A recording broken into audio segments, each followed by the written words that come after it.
atas, kuntum khaira ummah ukhrijat linnas ta'muruna bil ma'ruf wa tanhauna 'anil munkar. Sekarang saya tanya pada Anda, siapa di antara sekian yang sholat itu dengan sholat yang merubah kepribadian dirinya? Sekarang orang mau sholat saja takut kehilangan sandalnya. Ada yang saat takbir mundur ke belakang, dikira batal ngambil kotak infak.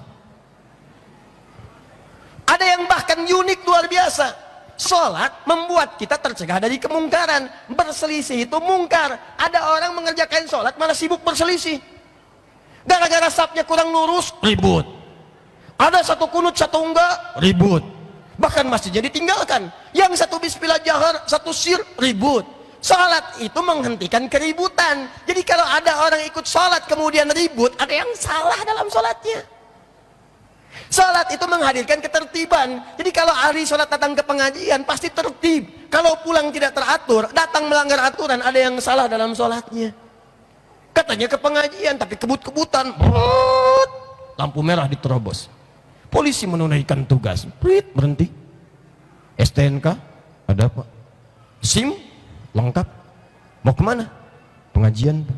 Siapa? Ustadz Adi lagi. Tahu ada lampu merah di sini? Tahu Pak. Kenapa diterobos? Saya tidak tahu, ada Bapak. Kayak gitu tangkap aja Pak. Berikan pendidikan. Jadi kalau orang sholatnya benar, mustahil. Wa yu'allimukumul kitab. 4. Wal hikmah. Diajarkan maknanya. Ini kekurangan kita di sini nih. Kalau belajar fikih cuma 2, yang ketiga nggak dibahas. 2 itu satu bacaannya, kedua gerakannya, yang ketiga hikmahnya, esensinya, maknanya nggak diuraikan. Coba lihat sholat tuh, maaf ya, bacaannya fasih, Allahu Akbar, Al-Fatihah sampai dengan salam tuntas, bagus, tidak ada salahnya, 100%. Gerakannya sempurna, dari takbir yang sejajar dengan bahu, sejajar dengan daun telinga, dari kemudian merapatkannya, tangan yang kanan menutup yang punduk kirinya, sampai dengan salam, sempurna. Tapi masalahnya kata Al-Quran, maaf, yang bagus bacaannya, benar gerakannya itu, banyak yang tidak paham tentang apa makna bacaan dan gerakannya.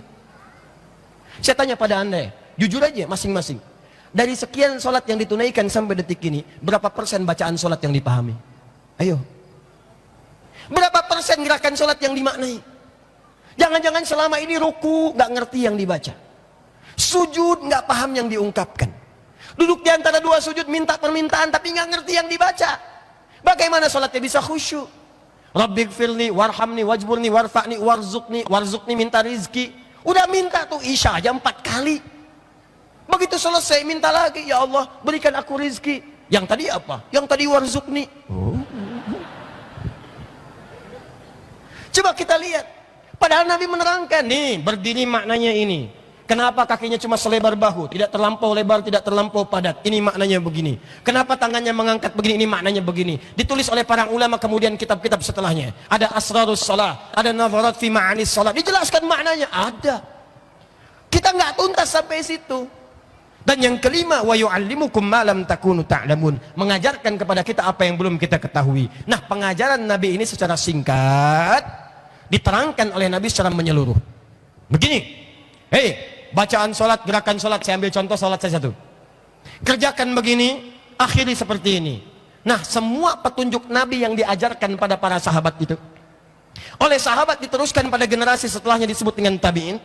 Oleh tabi'in dijelaskan pada generasi setelahnya disebut dengan tabi'ut tabi'in.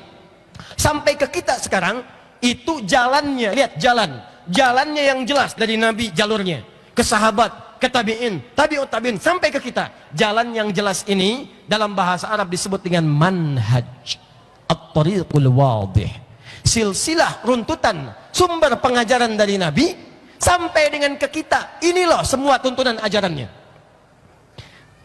Salurannya disebut dengan sanad, pembelajarannya disebut dengan isnad.